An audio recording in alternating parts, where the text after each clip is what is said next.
This is the last preview of 2014. We're playing Stoke. First thing we're going to talk about What was that sound? What? What was those 2 words you just said? Stoke. Last preview, Stoke, probably.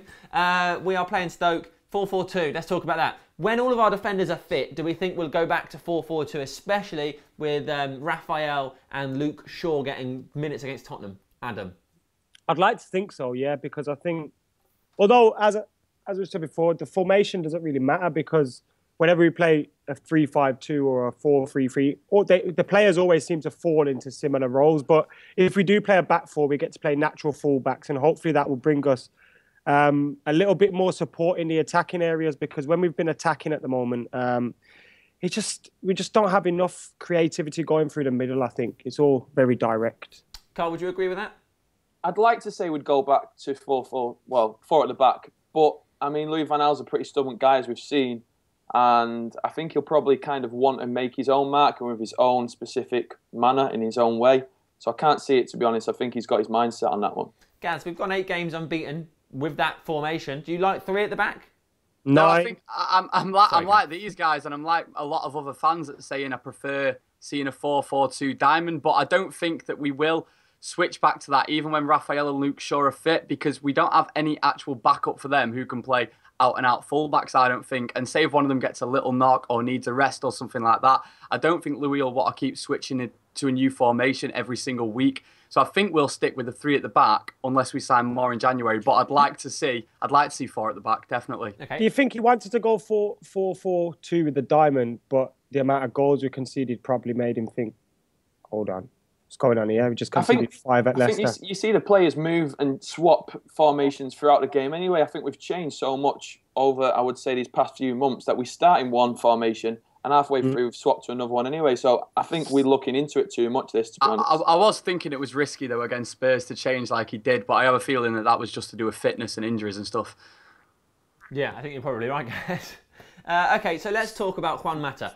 When everybody was fit at the start of the season, we saw him on the bench an awful lot.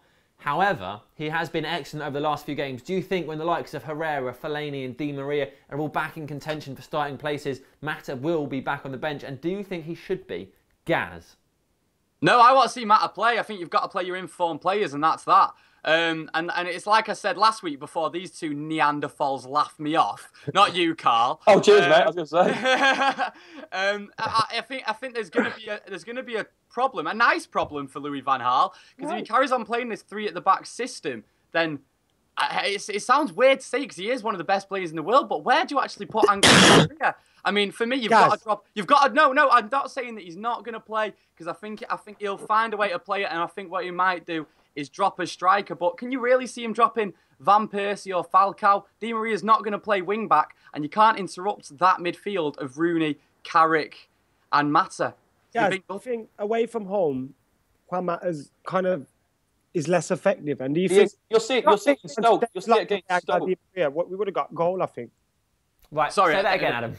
You know, like with Di Maria, just say in place of Juan Mata, I feel we would have got a goal, or we would have had more chance of getting a goal. I just think he gives us that. I love Juan Mata, by the way, and I want him to stay at Manchester United and be a success. But Di Maria is just a cut above for me. I think in that Spurs game, Mata did a great job at what he did, and I know that Di Maria offers something different, but I don't think Di Maria could have played a lot of the balls that Juan Mata played. I thought he had a fantastic game, and he had a good game before that. Well, he had a good first half, should I say, but then the rest of the team kind of went missing after that. But I think you've got to keep Mata in the team, and you've got to find a way for Di Maria to play as well. And for me, that would be dropping one of the strikers, but I don't think either of them deserve to be dropped just yet. That's why I was going to bring you in with that, Carl. Do you think there's room for Mata and Di Maria? That's the debate that's raging. No, I don't think there is. I think you can only have one or the other, but it's a good player to have coming off the bench, isn't it? You'll see Juan Mata against Stoke. He'll get lost in games. He does every now and again. He just goes missing, completely goes missing. I don't know if this is coming down to his old sort of size. He's only small, he's only petite, and especially against Stoke. When those tiny little neat Spaniards. I mean, Messi, for example, rubbish. Always going missing these small players. I know he's not. I said and Messi. Would Messi be able to do it in the Premiership, though? That's the question. On a wet with United. Stoke. Yeah. Okay, right, let's talk about teams. Gaz, who are you playing? Right, I've gone for a 4 at the back because that's what I'd play. I've gone for the diamond. De Gea in net. Raphael, he looks like he's coming back, doesn't he? So I'm going to have Raphael at right back. Jones and McNair at centre backs because I don't think that Smalling is going to be ready just about yet. And Ashley Young, he had a good game at left back a few weeks ago. I can't for the life of me remember who it was against. I think it was West Ham or Everton. But he had a decent game there, so I'm going to play him there. And then in midfield, sorry, I've got hair in my mouth. Hang on. Have you? Yeah, I haven't heard of him. That's disgusting. That is absolutely disgusting. My Whose girlfriend's been borrowing me water.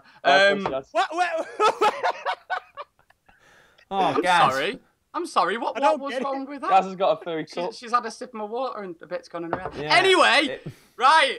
Holding Not gonna say midfield. it. Michael Carrick, Rooney, Fellaini and Mata as my midfielders with Falcao and Van Persie as my forwards. Sorry, what was that? Red, mate. I've got bright lights. I'm ginger, remember? Sure. Right, go on. Next team. Carl, what's your team?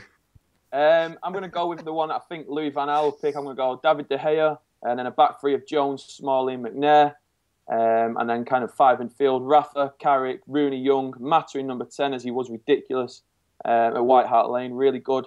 I'm going to put Falcao up front because I think he needs more games. He was a bit disappointing against Spurs. He just seemed off the pace, Jack, by a split second or so. And I'm going to put RVP up with him as well. Okay, Adam, what do you think? I like that. I'd like to see Raphael return as well, like Gaz said. And although I would be tempted to put Luke Shaw back in as well, as Gaz said, play Ashley Young rather. He played well against Stoke last year as well. Got a goal for us in the cup, so he'll like going to the Britannia Stadium. But I want to see Angel Di Maria's relationship between his pelvis and his leg. I hope they sort that out so that he can finally get into the team. But as Carl said, I'd go with Juan Mata again, although I do think away from home, if he's not effective after 45, 50 minutes, he's got to get the hook. But yeah, so I'd be happy with either of them. Okay. Have either of you two picked Fellaini? I'm just wondering. He's injured. He's injured. Is he not going to be back for the game? Right, I just put him in there because it's the classic problem when playing Stoke, innit, that you need your big players. Yeah, he get himself sent off. Carl, tell us all about Stoke. Well, Stoke we know what they have to offer, don't we? They get amongst players, they get in your face. They love winning first balls, big plays we spoke about already. And Zonzi runs the show for him. You've got Crouch. You've also got good technical players. And Zonzi isn't terrible technically, but you've got Bojan as well. So and Juve, who used to play for us. So there's got a few attacking options, but we shouldn't really be troubled by that, really. Okay, Gaz, what's the bigger worry? The players that Stoke have at their disposal, or is it our own away form? I think that with Stoke, it's like I said before, it's just as soon as someone says Stoke, first thing that comes in your head, just Giants. Yeah, absolute Giants. So I think we've got a problem there. I mean, I think Peter Crouch is the top goal scorer. I don't know how they got on today, but I think he's scored a few, and a lot of that has been coming off the bench, not necessarily starting. So I think that Peter Crouch, I know that everyone will say it because it is kind of obvious, but he is the problem. And when it gets late in the game, you know, that's where Fellaini would come in handy, but apparently he's injured, so I don't know what. Stick Mata on him, holding Herrera. Adam, why are you doing a circus noise? Because he's talking about Peter Crouch. Oh, okay. What do you reckon, Adam? Bojan, no one's mentioned him. Yeah, Carl mentioned him, Sam. I mean, in detail. Now, Bojan, whatever you want to call him, he's looking good for them and he's playing well. I saw him against Chelsea, though. He did go a little bit missing because obviously Chelsea had a lot more of the possession. And he didn't get found as much, but he will be a threat for them. The ones that you got to look at, especially at Britannia, will be Mami Biram Dupe and Peter Crouch, because if they can hoof the ball up to them, with our defence as it has been, like, you know, their confidence could just go like that. So we need to keep control of them, make sure that they're not giving us too many problems up top. If we can control them and control Bojan, we'll be all right. Also, it would be great if we just got all of our good players and just kept them away from Charlie Adam for as long as we possibly could. Because it'll be a miracle if anyone can get out of this game uninjured by him. Hard from him. He won't be able to catch you anyway. Yeah, all hopefully. Right. Okay, so it's that time. Carl, give us your prediction. 3-1 United. What was that noise? Big score. Gaz? I think it's not going to be an entertaining game. I think it'll just be a scrappy 1-0, but hopefully we can control it. To United, of course. But you might love Stoke, for all I know. Yeah. Adam? If we can shut up their fans, because they've got a famous atmosphere, but to be honest, week in, week out, they're always quiet. So typical, of them kind of mid-table teams. Keep the fans quiet. Don't let them get ahead of steam too early on, and we'll be all right. 2-1 United. Okay, I'll go 2-0. Thank you very much. That's it, really. Subscribe to Full Time Devils, like the video, share it with your mates.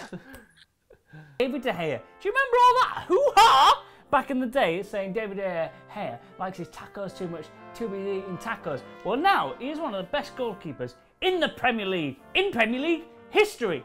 He deserves a bloody Christmas taco.